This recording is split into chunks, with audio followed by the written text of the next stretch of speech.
Want to achieve network marketing success? Then you're in the right company. Hello, and welcome to Leave Nothing to Chance, hosted by networking marketing giant John Solleder. Learn everything you need to know about the network marketing space from somebody who's actually done it. Join us every week for front row seats as we feature some of the finest and most successful personalities in network marketing. Leave nothing to chance. Join us now. It is my incredible delight to interview Mr. Ron Holland today. Ron is a gentleman who has written 28 books about the network marketing, direct selling, self-development industry well over 40 years. And I'll just kind of illustrate a couple of the titles that you may be familiar with. Going way back to 1977, Debt Free with Financial Kung Fu.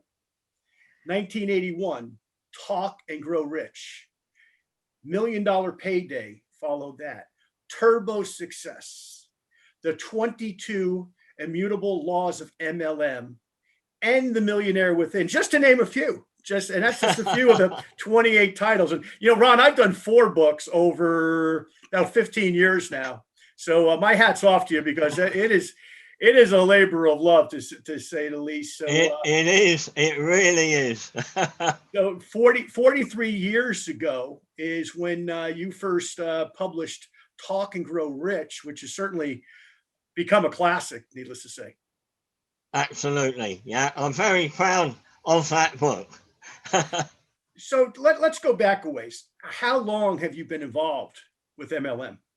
Talk and Grow Rich came out in 1981, and as a result of that, direct selling companies, multi-level marketing companies, all sorts of people wanted me to come and talk to them and motivate them. And I really wasn't expecting that, but I went along and I polished up my little anecdotes and stories, and it transpires I was a good motivator, because I was passionate about selling and network marketing, and I never give up on anything, and I would create buzz, and people liked it. So I've been involved in the, if you like, the peripheries of networking for 40 years because of my books and audios. Well, one thing I really find incredible is you were able to come up with titles, not just for books, but for everything you've done in marketing. And are just, I love your titling. It's like, if I do another book, I'm asking you to do the title for me. I love it. I'm a marketing man. Absolutely. Yes, you certainly are, my friend. And what was the first book, looking back at your own life? What was the first book that really, you had that, let's just call it that aha moment, that you picked it up, or you tripped over it, or somebody gave it to you and you went home and you Absolutely. It is so exciting, John. I know you know the book. It was Think and Grow Rich by Napoleon Hill. And if I can, I want to tell you a little story how that came into my life. When I was 20, living in London, I had finished my apprenticeship as a carpenter, and I hated the construction industry with a passion, but my passion was motorcycles. So when I was 20, I set up my first little motorcycle shop. And this guy came along and he looked at me, he says, wow, you're 20 and you've got your own business, your own motorcycle shop. You must have read a book called Think and Grow Rich by Napoleon Hill. Now, John, I didn't like to tell him, up until that point, I had never read a book. I'd never read anything. So I said, no, I haven't read that, but I didn't tell him I'd never read a book. He says, I'll go and get you a copy of it. So a couple of hours later, he came back and he gave me this book, Think and Grow Rich. And because I wasn't used to reading, when I read it, I honestly thought it was an instruction manual. So every time I read something, I would carry out the instructions to the letter. So it said, get a big sheet of paper and write on it, quitters never win and winners never quit. So I did that, went back to the book, and he says, now put it above your bed where you see it every night. So I did that. Next thing, he says, write out a list of goals, everything you want to accomplish. I'd never had goals in my life. So I wrote out the list of things that I wanted to happen in my life. Pick the book up again. He said, it's no good just writing out a list of goals. You've got to read out that list of goals every night and every morning. So I started reading out the list of goals over and over again. Picked up the book again. It's no good just reading out the list of goals. You've got to emotionalize them and get excited and visualize them. So I just kept going through the book, carrying out the instructions, page by page by page. Then he says, look, what you've got to do is alter your vibration of thought. And it wasn't his words, but in the brain, there's 100 billion cells. And for most of us, they're in the off position. You've got to excite them and switch them over and alter your vibration of thought and lift yourself to another level. Now, there's a whole chapter on this, and it tells you in detail how to do it. And I carried out those instructions. Now, I know because I wrote the sequel to Think and Grow Rich with my book, Think and Grow Rich. I know because I've interviewed thousands of people in Think and Grow Rich, and they read that bit about altering your vibration of thought, but instead of carrying out the instructions, they put the book down and went out and bought a box of donuts. Now, I didn't do that. I carried out the instructions, and I just kept going through the book over and over again. And the last point that I want to point out, he says, you need to form a mastermind group. And I didn't have anybody. I had 2 salesmen at the front of the shop and 2 mechanics at the back of the shop. So I lined them up against the brick wall as though they were going to be shot. And I said, as of today, you are going to be my mastermind group. And they fell about laughing. This was the funniest thing they had ever heard. When they finished laughing, they said, well, Ron, what do you want us to do? I said, I don't know. I said, all I know, I want to turn this little motorbike shop into an empire. Now, at that time, I didn't know when you harness the unconscious mind of other people, incredible things happen. I didn't know that. I didn't know what was going to happen. But very quickly, they came back to me one by one by one. Ron, do you realise there's a motorbike shop for sale in Croydon? Ron, do you know there's a motorbike shop for sale in Wimbledon? Ron, do you know there's a motorbike shop for sale in Hampton Court? And like an idiot, I went out and bought them, and I bought 7 motorbike shops. Still in my early 20s, I became the largest motorcycle dealer in London. And I accidentally picked up 2 furniture shops and a 40-bedroom hotel. Now, at the time, I never knew it was Think and Grow Rich and me carrying out the instructions that did it. I thought it was all down to me. But years later, looking back, I thought, wow, that book changed my life.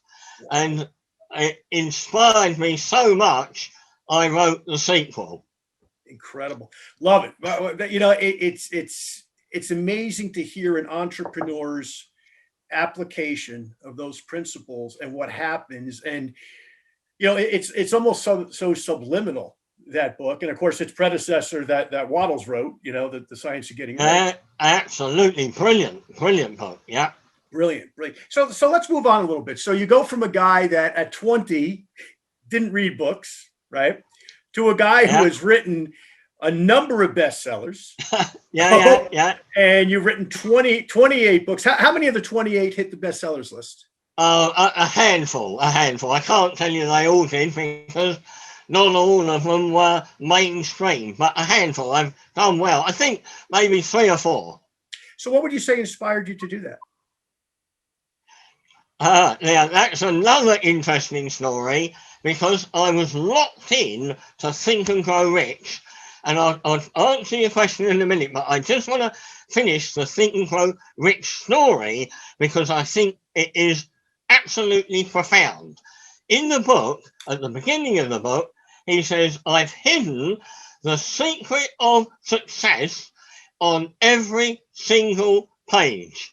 And I want to talk to people today, because so many people have read that book and they have never discovered the secret that he has written on every page. And I will tell it to you, because it is profound. The secret that is on every page is thoughts are things, incredibly powerful things. And then each chapter, faith, visualization, mastermind group, they're all about turning thoughts into things. And if people would just bear that in mind, control your own thoughts and only think of what you're trying to accomplish, not everything that's going on around you, that is a game changer. Incredible. Thoughts are things. Right. So to answer your question, what inspired me, I was locked in to Think and Grow Rich, but I saw an advert, and I saw it, this is important, I saw it 7 times, a full-page advert in our national press, and it said, Lazy Man's Way to Riches, Joe Carbo. And I kept seeing it. This book, Lazy Man's Way to Riches, Joe Carbo. Unbelievable. I was reluctant because I was studying and applying Think and Grow Rich. But after seeing it 7 times, I bought it. When I got it, it was a little thin paperback. I looked through it, and it was about the mail order business. I never read it. I stuffed it under my bed. A few months later, somebody said to me about the mail order business, and I thought, I've got a book on that. I got it out from my bed, under my bed, brand new, and I started reading it. It's a little thin paperback book.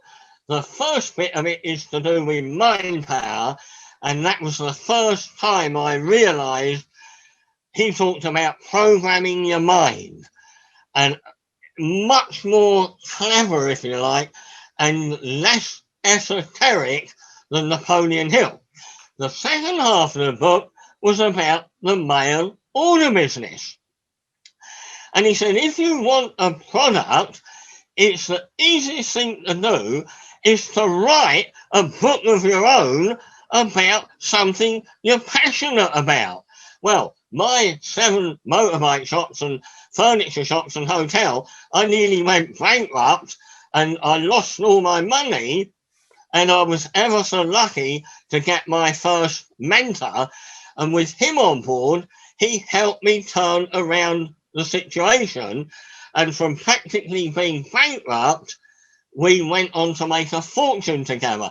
This was way before I was 30 years old. Now, when I read Joe Carbo, Write Your Own Book, I thought, wow, I've turned around all my shops. I've made a fortune.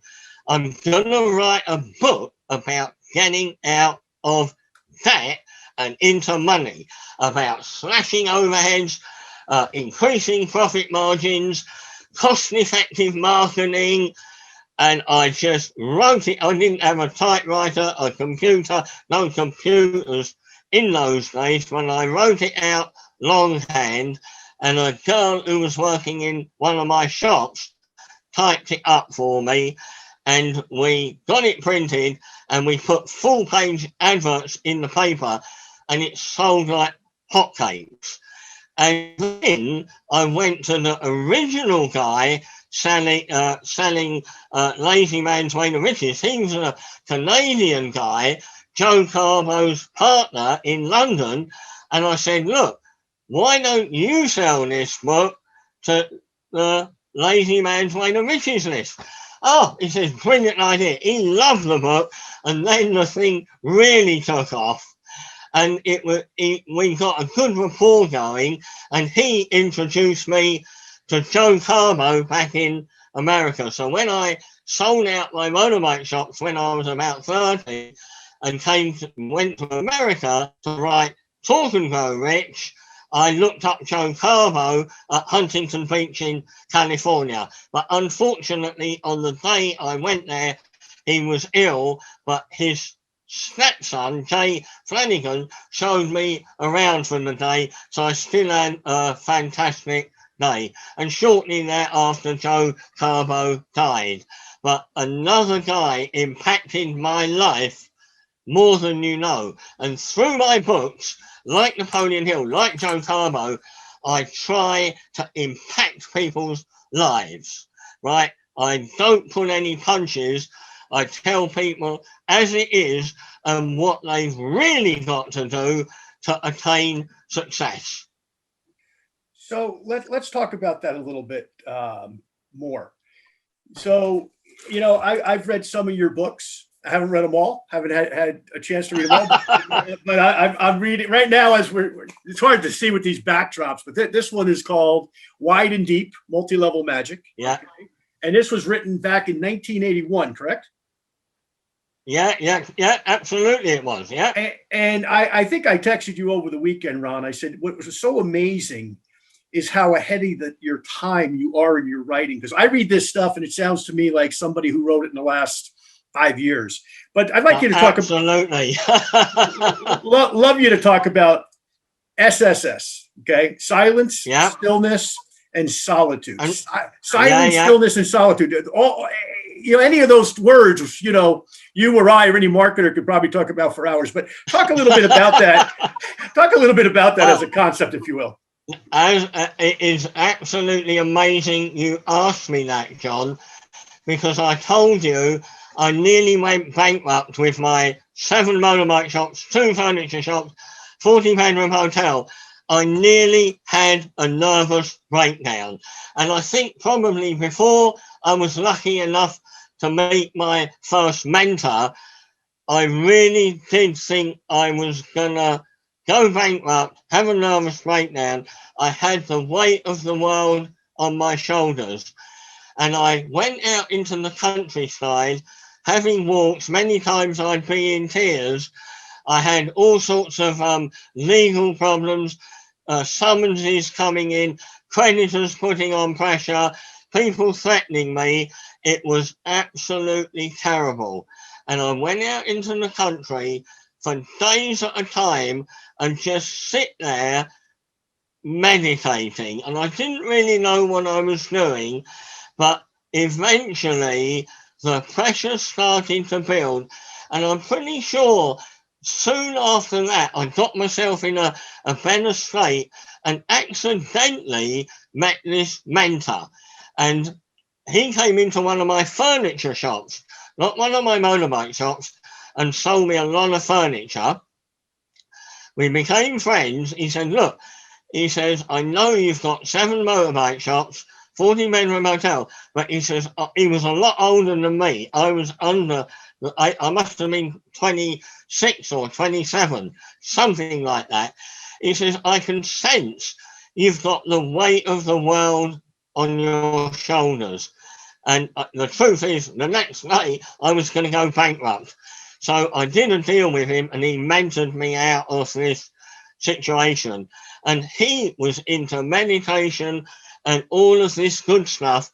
But interestingly enough, I don't think he had ever read a single book, personal development or self-help.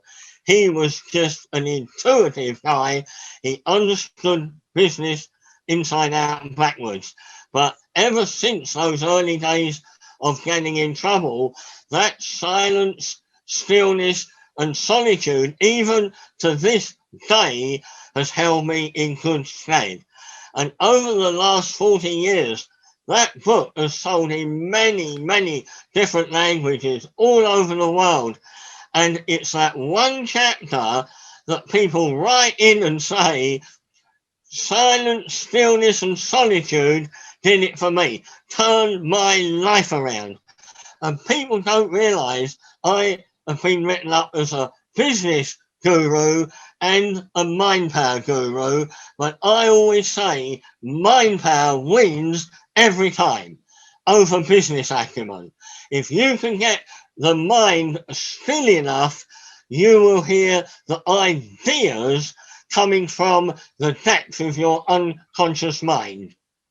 Great. Wow. It's amazing because you think of all the greats throughout time, whether it's, Jesus going way back, you think about Gandhi in more recent times, you think about Absolutely. Martin Luther King, every one of them went into, either a prayer closet or the equivalent, Absolutely. So, absolutely. But I've never... when people say to me, I can't afford time out to meditate, I say, you can't afford not to. It's an imperative. And I cannot make that clearer. Well, it's so true because here in my later years, I've adopted that principle where sometimes I just need to disconnect from technology 100%, which is hard to do, as you and I both know. And we're going to talk Absolutely. we're going to talk about this next. So I'm prepping you for our next question here, Ron. But sometimes to put the thing down, especially today, because you're on WhatsApp, you're on Facebook, you're on this, you're on that, you're on Telegram, you're on Instagram, you're on this gram, that gram, and every other gram, and no matter what time of day or night that you pick the thing up, there's something on it that you want to look at, and just to plug the thing into the wall, leave it alone. Keep the TV off, keep the laptop off, and just be quiet. Absolutely. Is so cleansing. And many times, you come back and all of a sudden, whatever the problem was, you've got the solution. And you're like, well, I wasn't even thinking about the problem. I was thinking about trying to quiet the mind. So I love it. I rely heavily on my unconscious mind for solving my own problems and my clients' problems. I have clients from all over the world, but I wouldn't be able to do that without silence, stillness, and solitude in my life. I take walks in the countryside still. I live in the country, and I get out there on my own, clearing my mind. And like you say, when I come back, I've solved it. And you don't know whose problem, mine or a client's, and I write it down. I've got little bits of paper everywhere, and I capture those ideas when they come. Beautiful. Well, Ron, let's talk about technology a little bit. As a guy who wrote your first book in 1977, which is, a while ago, where the internet didn't exist, the cell phone didn't exist. Absolutely. all this other stuff that now, people, I have a 17-year-old son, for example, this is stuff he grew up with, right? Yeah. That you and I, of course, didn't. How has that changed as far as the network marketing consciousness? If you want to talk about that a little bit, I think it'd be a great value. I think I would, but here I just want to touch on it a little bit. I don't think the industry has embraced it anywhere near enough. In actual fact, I believe our industry, and we're all passionate about it, us leaders in the industry are passionate about it, but I think we've made an enemy of it. And a little bit later on, I want to be talking to you about some ideas that I have that will enable us to embrace it much, much more. And I'm sure we can all see through this COVID period, people have been embracing more technology, more and more Zoom meetings, more and more emails, more and more telephone calls, as opposed to pounding the living rooms of the world and the hotel rooms of the world. We're beginning to embrace technology, but I don't think we've embraced it anything like enough if we're really going to gain the ground that me as a thought leader and visionary have for the industry. I think we could be doing so much better. And I'm happy to talk about that in quite a bit of detail a little bit later on.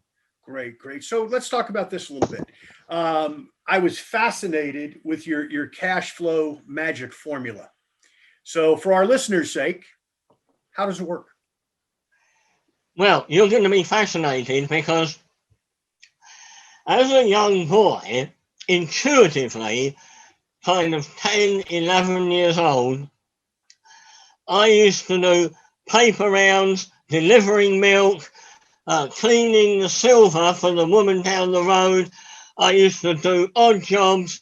At Christmas time, I used to knock on the doors of my paper round and the money flooding in. And over and over again, I heard people say to me, wow, you're our paper boy. We're so pleased to meet you because every morning we hear you whistling and singing. And I heard that over and over again. And the cash flow magic formula is being in the zone, being in the vortex, doing all these paper rounds and delivering milk and cleaning the silver and all these odd jobs that I used to do for money. That was not hard work. That was a labor of love. It was joy. I was in the vortex. I was in the flow. It was effortless. And the money just flooded in. Now, that book you're talking about there, Cash Flow Magic, that story about me as a young kid making more money than I knew what to do with. It was absolutely incredible. And years later, I discovered in Think and Grow Rich, and this is a valuable lesson, to really fly in life, you've got to raise your level of vibration of thought. But as a young kid, I had already done that. And I cannot express that enough. I was in the flow. I was in the vortex. I didn't look at all that hard work I was doing as work. It was just having absolute fun. And as I deliver the newspapers, not only would I sing and whistle, every pathway that I walked down, I'd smell the roses. I really would. And I just did it intuitively. And I believe so many people, if they were just to start smelling the roses, meditating, enjoying life, whether they're happy or not, whether they've got anything to be joyful about or not, they've got to play, as Napoleon Hill puts it, very articulately, you've got to play a trick on your unconscious mind, particularly if you're in a bad space. You've got to convince your unconscious mind that you're happy, joyful, money's flooding in, everything is perfect. And that takes some doing. But he tells you in detail how to do it. It's fantastic. When would you say, I use an expression, I've heard some other people use this expression too. One of the great minds that ever walked this planet was Galileo. Yeah. And Galileo, there's this thing called the Galileo Moment that I've kind of adopted in my own life. When would you say you had that Galileo moment when you realized everything that you just said, where it hit you that you made that choice to be happy in your life and circumstance versus being somebody who was on the pity pot? Yeah, obviously that's a very good question, and I want to be truthful about it. So when I was a kid making all that money, I did all of that intuitively. It wasn't an epiphany moment. Oh, to make a lot of money and do all these paper rounds, I've got to be in that zone. I did it intuitively. Now, when I got my motorbike shops, I must have been in that intuitive mode, and somewhere along the line, I lost the plot and nearly went bankrupt. And it was in my meditation, I thought, I've got to do something differently. What has led me to slipping out of the mode, right? So that was the first indication that you've got to control your mind, and particularly that level of vibration of thought. Now, when I was 30, I told you I migrated to America, to Beverly Hills, went to Huntington Beach to meet Joe Carbo. He wasn't there. I got Talk and Grow Rich published, and I've had an unbelievable career ever since then. As you said, written 28 books. I've got clients all over the world. But that doesn't mean to say I haven't had ups and downs in business, because I have.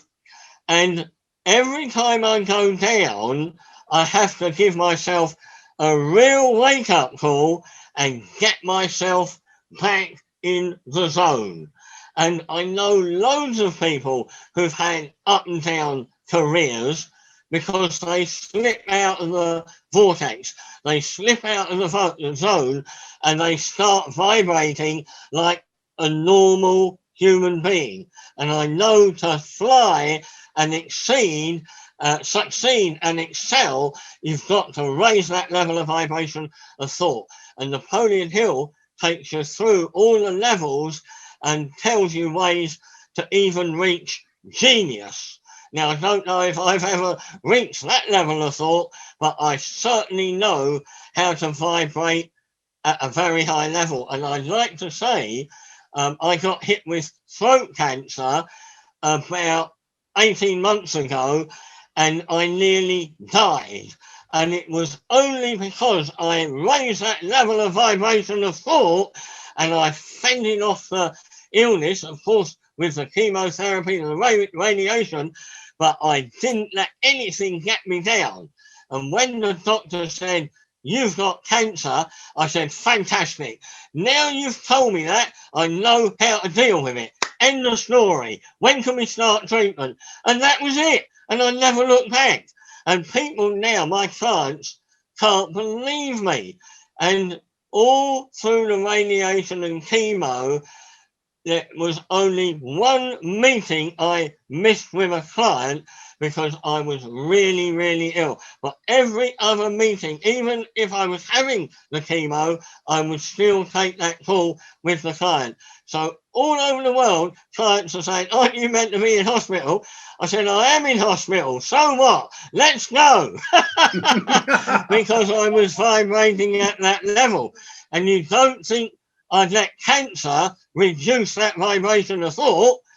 No way. Not ever. It's incredible. Of course, I knew that. And as long as you shared it, I want to comment on it. Ron has the attitude of somebody who never, ever, ever, ever, ever, ever gives up, has a negative thought. He doesn't let that stuff slow him down. And the fact that he shared that, thank you for sharing it, Ron. I don't know if you wanted to share that or not, but my pleasure. You're an inspiration, and love your attitude. And by the way, I should point out you're now 71? 71. I'm 72 soon. 72. Yeah, it's fantastic. I'm working on my 30-year plan now to get me past 100. when I've done that, I'll work out another plan. There you go. And I think that's part of it too, is that process of always next thing. So let's talk about something else, Ron, a little bit. Young people are not flooding into network marketing the way that, my generation did. I mean, I think back to my first company that I joined in 1983, 38 years, Yeah. 38 years, by the way, this Sure, week, sure. marketing on my end. So I've been doing this a long time. Well done. Thank you. And, but I think that first company I was with, and granted, the CEO wasn't that much older than the founder. He was probably, I don't know, I think he was 8 or 10 years older than I was. But having said that, when I would go to the meetings, there were a lot of 20-somethings in the room. But frankly, there was a lot more 20-somethings and 40-somethings, 50-somethings. Yeah, absolutely. Yeah, I remember those days. Yeah. But I do see some young people joining the industry. I see some of them that are knocking it out of the park. I've interviewed a few of them, but I don't believe it's the same percentage, if you will, of people.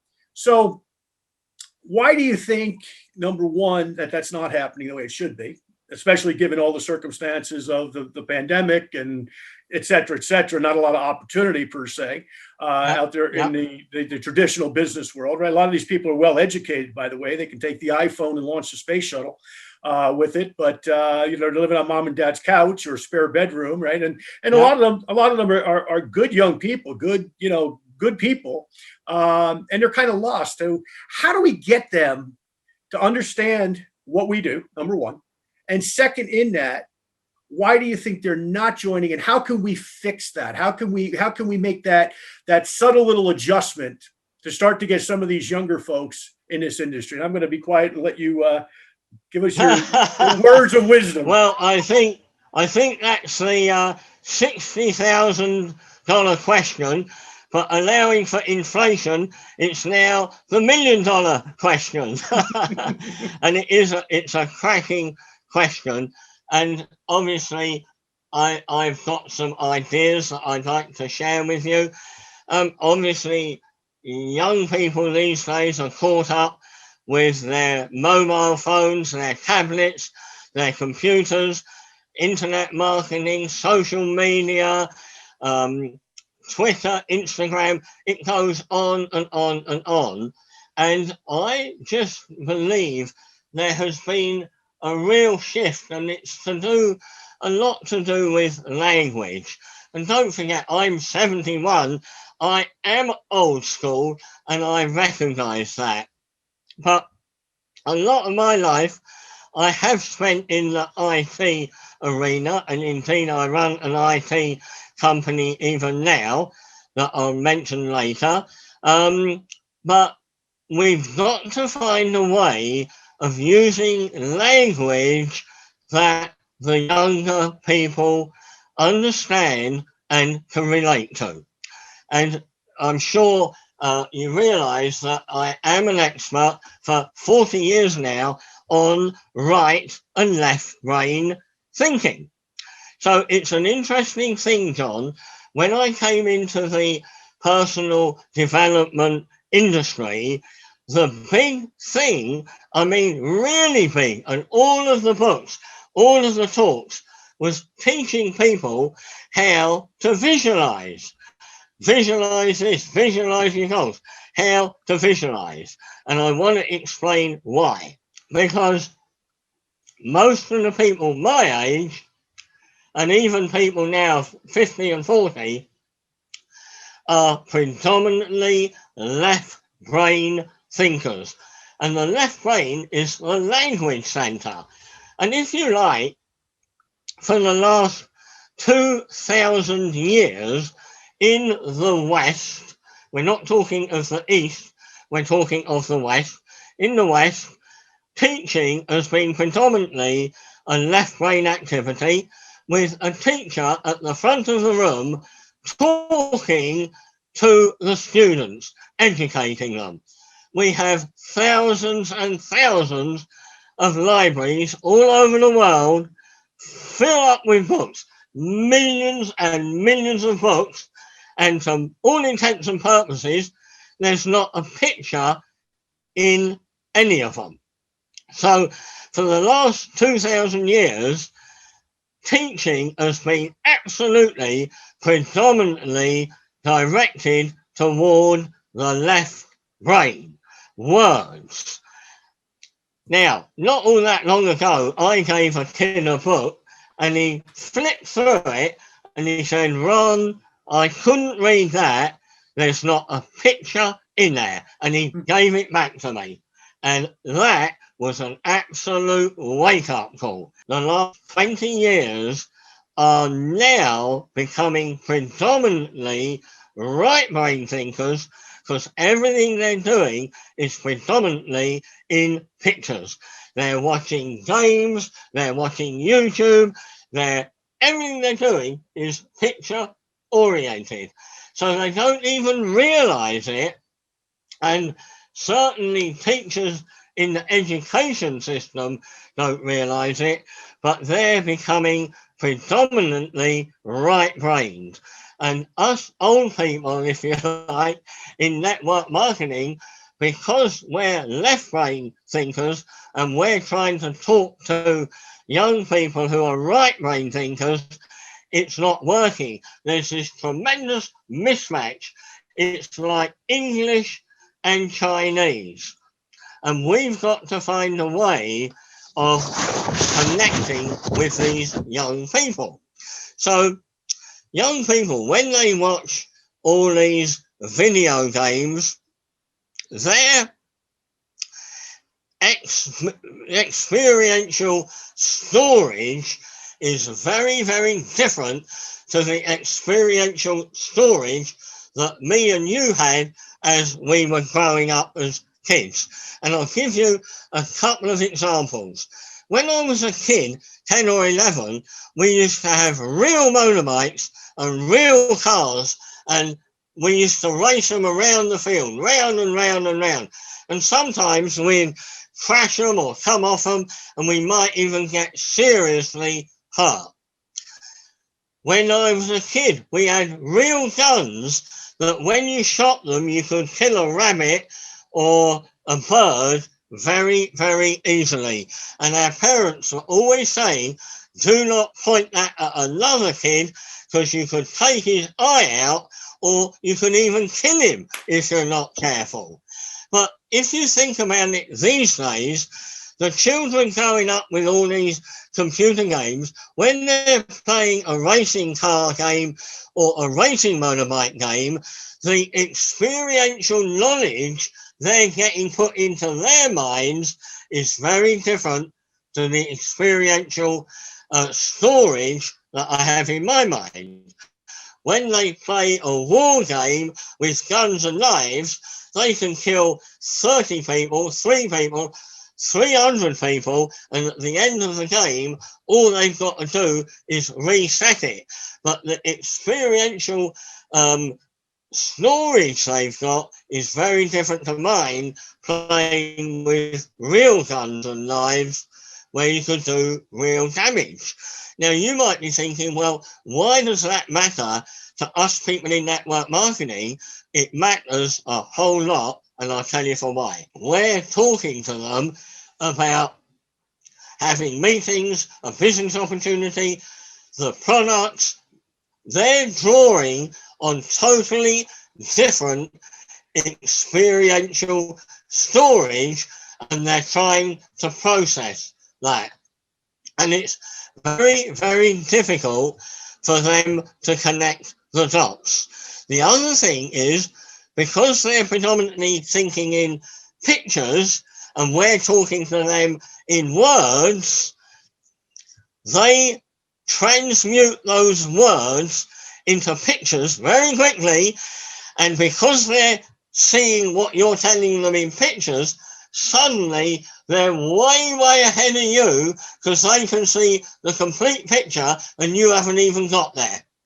And it's this thing of attention deficit disorder in the school classroom. You've got a 50 or a 60-year-old teacher talking about the Battle of Hastings in the UK or the Civil War in the United States, but the kid has already seen all of those things plus 1,000 or 2,000 other videos of World War One, World War Two, World War Three, World War Four, other things that you and me haven't even heard of, and this teacher's rambling away in words, and this kid is so far ahead of them, thinking in pictures. And we really, really got to bear all of this in mind. And I believe we've got to understand that kids these days do not think like us at all, right? I cannot express that enough. When a young kid, 20-year-old kid, gets his first apartment and buys some flat back furniture, it could be a bed or a wardrobe or a bookcase, anything. He'll unwrap it, he'll get the instructions out, he will not read the instructions. He will look at the pictures of how it's assembled very quickly, quicker than you or me could read those instructions. Very quickly, he'll assimilate the pictures and he'll have that thing assembled in the blink of an eye, while you and me are still reading the instructions. Now, relate that to you trying to tell him about network marketing. His thought process is totally different. And I believe these kids are right, because I really do believe a picture is worth a million words. And we're trying to explain everything in pictures that they're trying to in words, and they're trying to transmute them into pictures, and they do that automatically. They can't help it. They can't help themselves. So let's stay on that subject. Now, I know you've done something to mitigate this. I know that you've been involved for a while developing a process called Qualify. Qualify is a different spelling, by the way, folks. If you want to look at this, Ron's going to talk about it, and I'll tell you how to take a look at this. But let me spell it for everybody, because as I said earlier, Ron is a master at labeling things that are definitive one word. So once again, you were ahead of your time, because, and just to add to what you're saying, I look at, my son, for example. He introduced me to memes a couple of years ago. Yeah. I had no idea what a meme was. And all of a sudden it's like, he's sending me these caricatures, if you will, right? Or comic strips. And they were so good and definitive. When you looked at them, you said, wow, this is good stuff, But anyway, to that point. Absolutely. So let's talk a little bit about Qualify. And I said it's a special spelling, everybody. So if you're going to write this down at home, it's QUOLLIFY.com. I'll spell it for you again. Qualify, spelled QUOLLIFY.com. And Ron, explain what that is. I'm only going to be very brief, because I've still got some things I want to talk about. But the Qualify app that I'm developing is an incredible business matching app based on 30-second videos where you say who you are, what you're doing, and who you're looking for. And we will match you up with your counterpart in fractions of a second. So it's like a modern day version of LinkedIn, where we create instantaneous matches. So people in network marketing or coaches looking for people to talk to, this is going to be a game changer, because you need lots and lots of people to talk to. And our job on the Qualify app is to give you lots of people. It's ever so simple. But I would love people to go onto that qualify.com and register their interest in the app. But that's all I want to say about it today, because I'm hoping we can talk to you another day and expand things. But I really want to continue the conversation, if I may, John, on what I think we can do as an industry to really, really come up with an elegant solution to engage young people. And are you up for hearing a little bit more? Absolutely, absolutely. Because we, and let me just say one thing on that, Rob. How important is that? Okay. By the time that we air this episode, I will be 60 or close to it. Okay. Yeah. In May. And so when you're watching this, when I look, I have to, if you will, reproduce myself in my organization with younger people that have more years ahead of them, whether that's more years on the planet or more years of being productive, because I'm starting to slow down by choice. Other things I want to do in my life besides conference calls every day, right? And, more birthdays probably behind and ahead. So I look at it that way. I know a lot of the people who listen to us that are in my age group, your age group, even a little bit younger, the same thing, folks. You got to kind of invigorate your organization with younger people. So this is extremely relevant subject, Ron. I will be quiet. And you're on. No, you don't have to be quiet. I need you to role play with me. Can I ask you, John, for a moment to be Mr. Kodak of Kodak film industry? You're Mr. Kodak, okay, and I'm talking to you. And Mr. Kodak, we're going back now to way before the year 2000, and I'm saying to you, Mr. Kodak, listen, I'm a thought leader and a visionary, and I'm very diplomatic, Mr. Kodak, and I've got a tremendous amount of respect for what you've done in the industry. You employ thousands of people. You run a very profitable company, and people love Kodak cameras and Kodak film to print the films out on. We love you. But Mr. Kodak, I'm being diplomatic when I say to you, you need to overcome your confirmation bias, because you keep confirming to yourself that you're the biggest and the best in America. If somebody comes over from Japan with a camera, a digital camera, they won't buy it, because why should they? Kodak's the brand name in America. Mr. Kodak, you've got to overcome your confirmation bias. And if you listen to your thought leader, right now, you're in a position of strength. You've got energy, you've got money, you've got millions coming in, you've got a team of brilliant people, engineers, camera manufacturers. Please, Mr. Kodak, get 10 of your best people and go to Japan, buy out every digital camera you can see, bring them back to the States, reverse engineer them, and the Kodak magic with your own engineers, make them better and better and better, and dominate the camera market in America.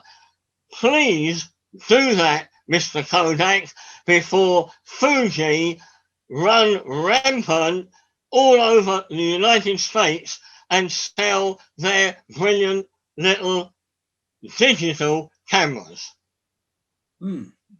Now, Mr. Kodak, I've told you I'm not only a thought leader, I'm a visionary.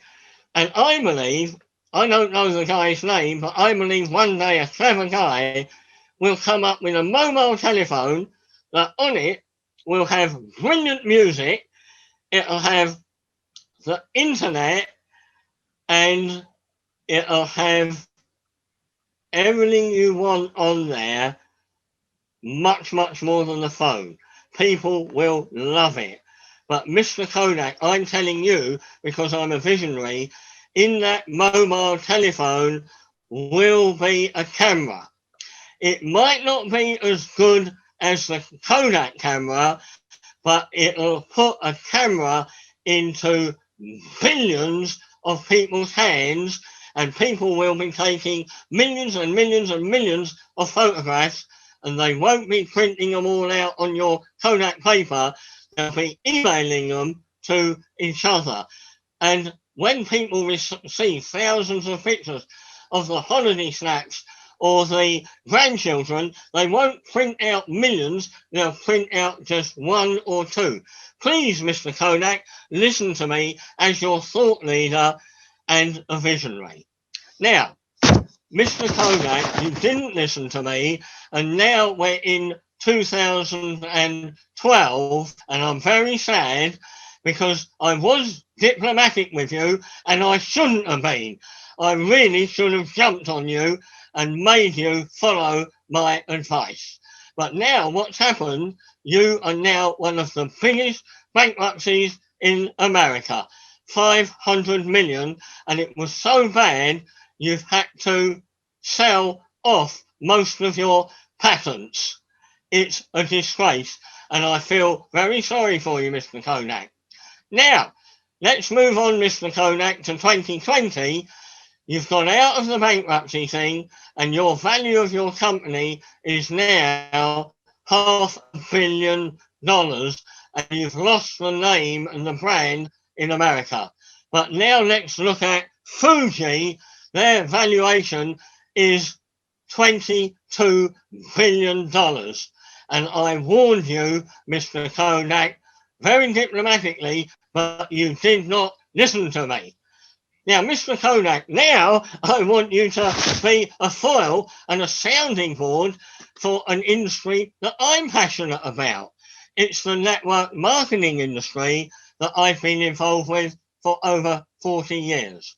And I can tell you, Mr. Kodak, roughly speaking, there's about, say, 100 million people or 200 million people in that industry, and they always roll direct selling in with network marketing. But 100 million or 200 million, it doesn't make any difference to me for my little kind of rant here. Now, in that industry, we pride ourselves with brilliant training. So let's just say we've got 200 million people in the industry. Don't you think with that brilliant training, each person should be able to recruit in a year just one person? And if they did that, the next year we'd have 400 million. And if those people just recruiting with all the brilliant training we've got, the next year we should have 800 million. And with all the brilliant training, if we just taught them how to recruit one person each within a year, in the fourth year, we'd have 1.6 billion people. But the truth is, Mr. Kodak, in my industry, we're not growing exponentially. We might be growing a little bit, but to all intents and purposes, we're treading water. We're not exploding exponentially. In our industry, I'm sorry to say, we're turning over about $200 billion for a 65-year-old industry. And what I can see, Mr. Kodak, when I'm talking to the network marketing industry, the internet is turning over 4 trillion a year, and that's a 20-year-old industry. So is there a solution to this, Mr. Kodak, based on your experience with being a brilliant brand name and industry leader and not listening to the thought leaders and the visionaries? And I think there is. And when I talk to people, particularly leaders, Mr. Kodak, who I have a tremendous amount of respect for, I always come up with elegant solutions. And it's not rocket science what I think we've got to do in this industry. Somehow or the other, the leaders of the industry, particularly people my age, who want to leave a legacy, we've got to recruit young people. So the industry leaders need to get together. People of 71 years old like me, there's a few a little bit older, but not many, but there's certainly 60-year-olds, 50-year-olds, that kind of thing. Industry leaders come together. And the first thing we've got to have a symposium about, a conference, a Zoom call, call it what you want, is this discussion on confirmation bias. never mind bringing the young people, let's examine ourselves. What is this? We're patting ourselves on the shoulders about how well we've done over the last 65 years using last century's technology. What are our biases? And get all of the cards on the table. Until we've had that open and frank discussion, we can't talk intelligently and embrace those young people. It can't happen, it won't happen until we've got on top of our own confirmation bias. And Mr. Kodak, in all the analysis that I've done on the Kodak industry, which is substantial about why it went pear-shaped and went wrong, the word confirmation bias has never been mentioned once. And it's a disgrace. It's all sorts of other things. But I put that firmly on your shoulders, Mr. Kodak. So once the industry leaders come together and address the industry bias they have, then we can find an elegant way of getting a whole load of young people who we know are hungry for money, hungry for business opportunities. We know they know Instagram and YouTube and all these platforms inside out, and we ought to be harnessing them as an industry. And we need to be talking to them, saying, look, we've put our cards on the table. These are our conversation biases. You love the internet, your mobile phones, your digital rapport. We're used to having meetings in hotel rooms and meeting face to face, but you're into digital rapport, something quite alien to us.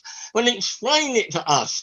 Talk us through in detail how these platforms work, how you can reach out to 100 or 1,000 people on one of the platforms. And unlike us, when we pay for a hotel room and have a no-show, it's cost us money. When you reach out and have a no-show, you can do it the next night, and the next night it costs you nothing, and it's a load of fun. You need to teach us all these methodologies in our language so we can understand you and you can understand us.